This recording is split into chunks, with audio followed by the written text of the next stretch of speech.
Welcome back everybody to CBBassin. Today's the fourth and final installment of the Sonar tips and tricks videos. And today is going to be the more advanced uses of Sonar. However, we're going to start it off right here in the studio because I've noticed that I have not once said anything about sensitivity, contrast, or color line settings. And those are things I need to talk about. So let's jump into it right quick, guys.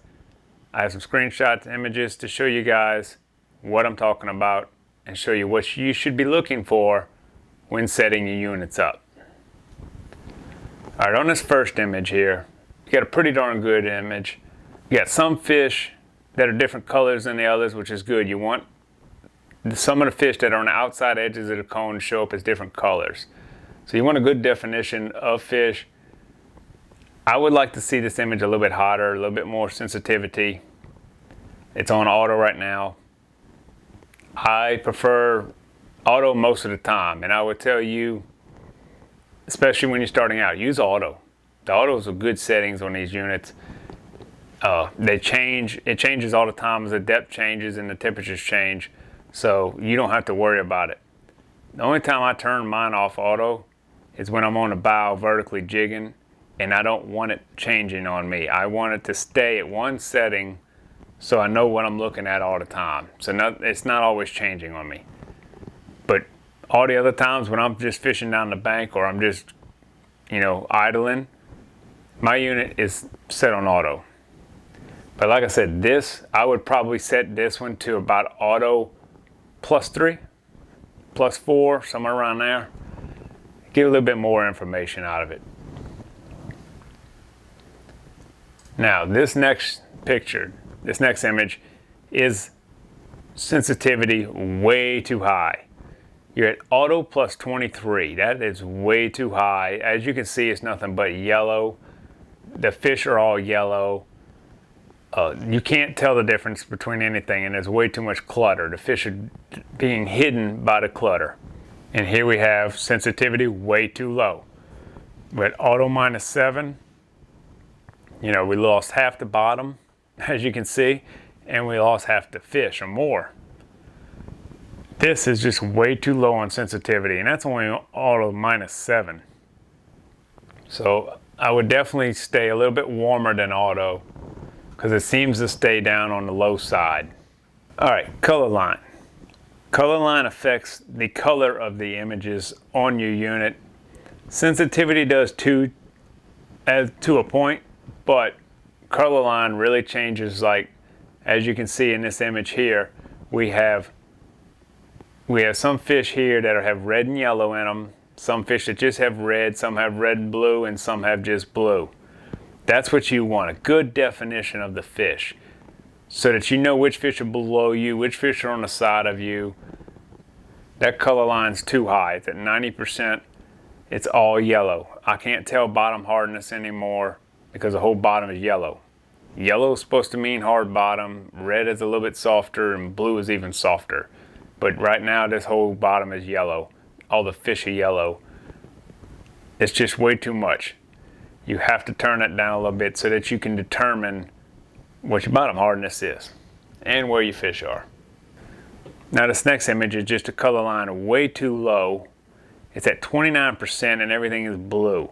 Fish are blue, bottom's blue, everything's blue.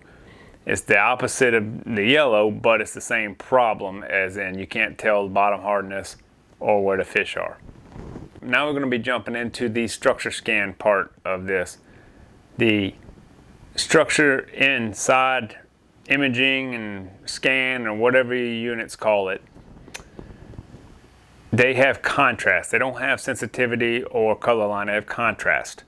Well, when you turn your contrast up, it's just like turning the brightness and contrast on your TV. You start losing images, you start blowing things out.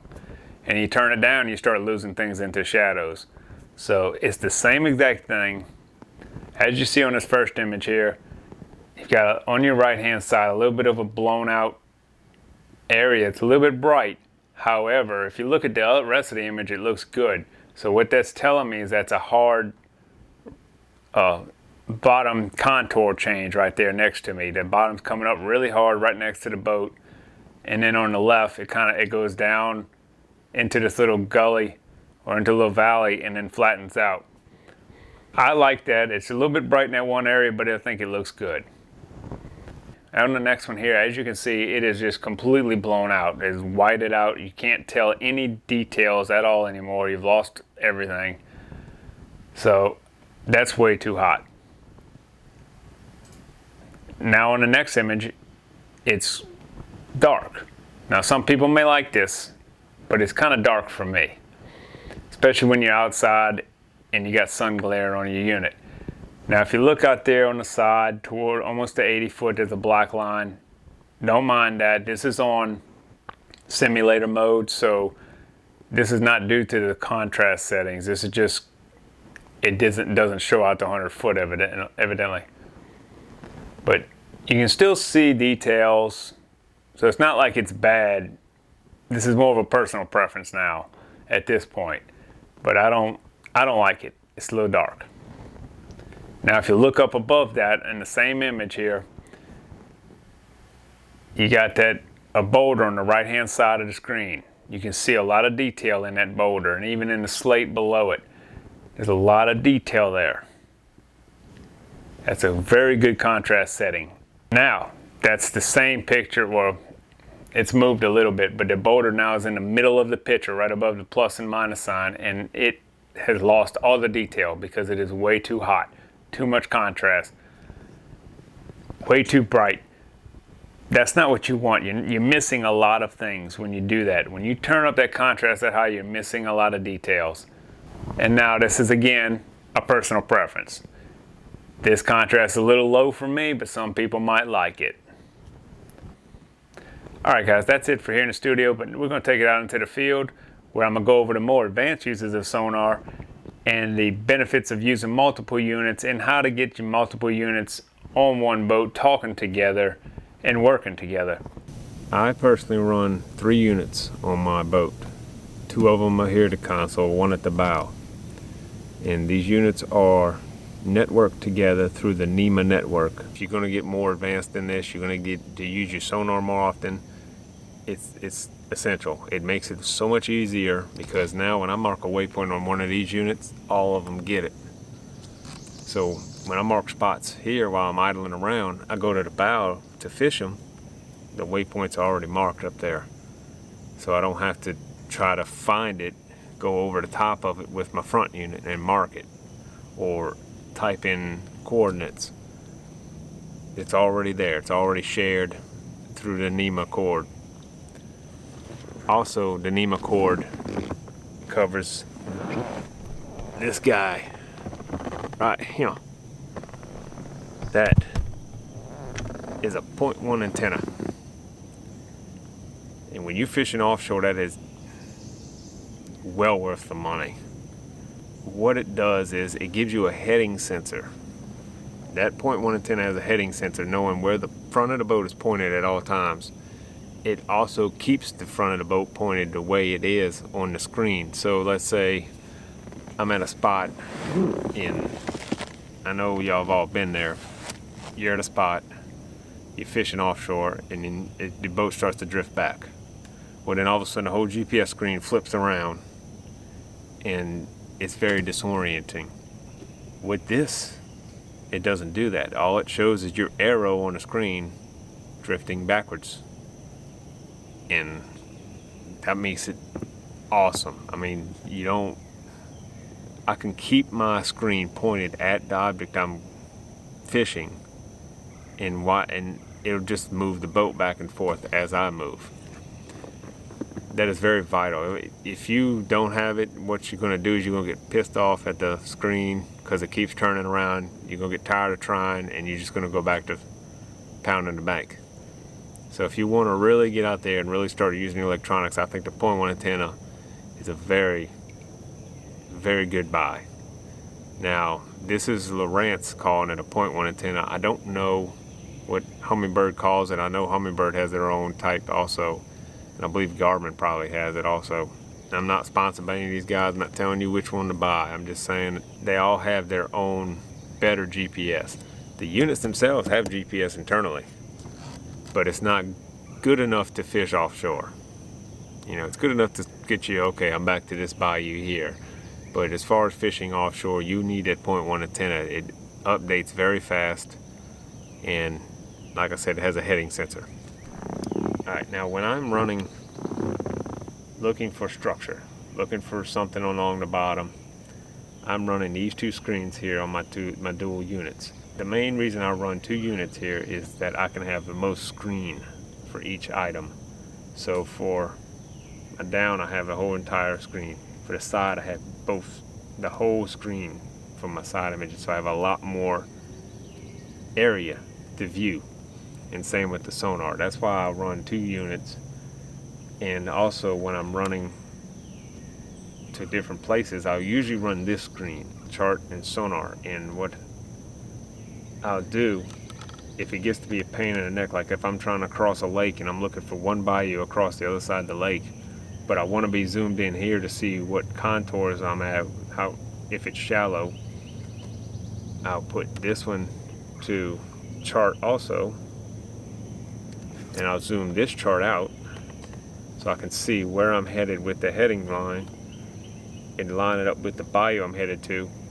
And then this one will be staying zoomed in so I can see the depth contours in front of me and where I'm running to make sure I'm not running into shallow areas.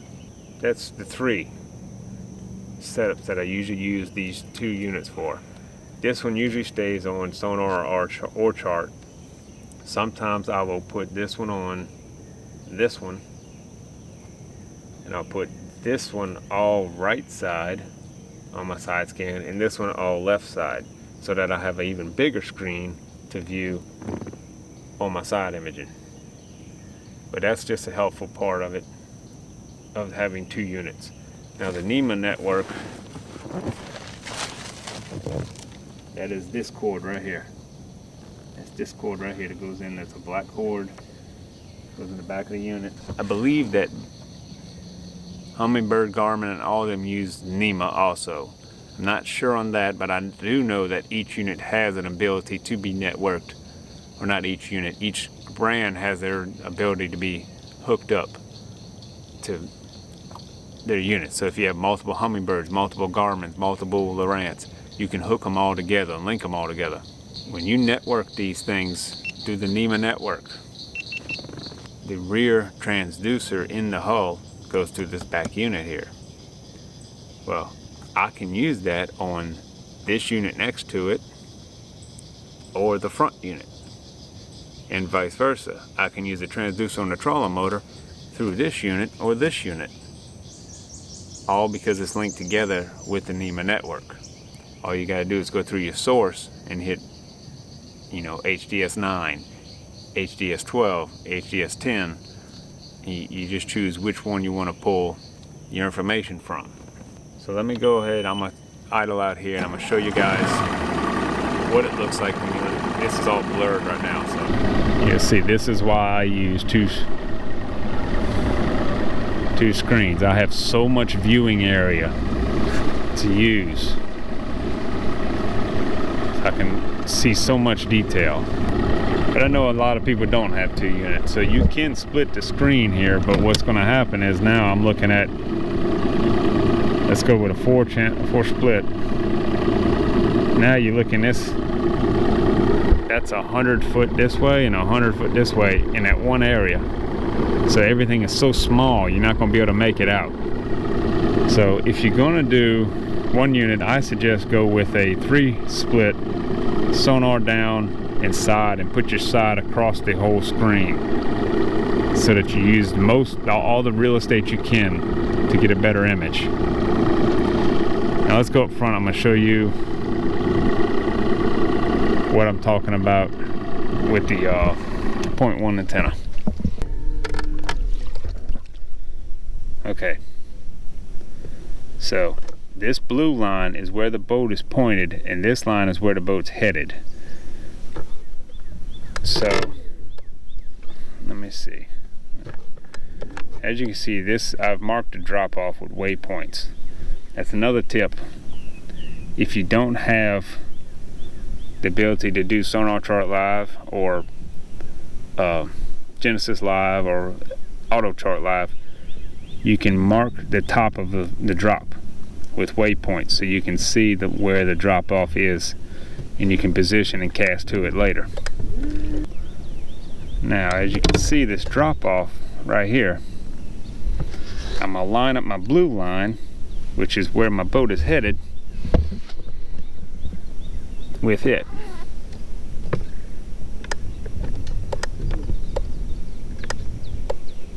There we go. Now, another benefit to the 0.1 antenna, actually with any of them, is I put the cursor on the dot, and down here you can see I'm 22 foot away from the dot. So 22 foot right in front of my bow is the spot. So now all I gotta do is cast across it and reel it back. That is probably the best part about the 0.1 antenna, is this heading sensor. So, alright guys, I hope these tips helped y'all out, and I hope y'all enjoyed this little 4-part series here on electronics. I know these things can be overwhelming, and I know by watching this video you're not going to just become an expert.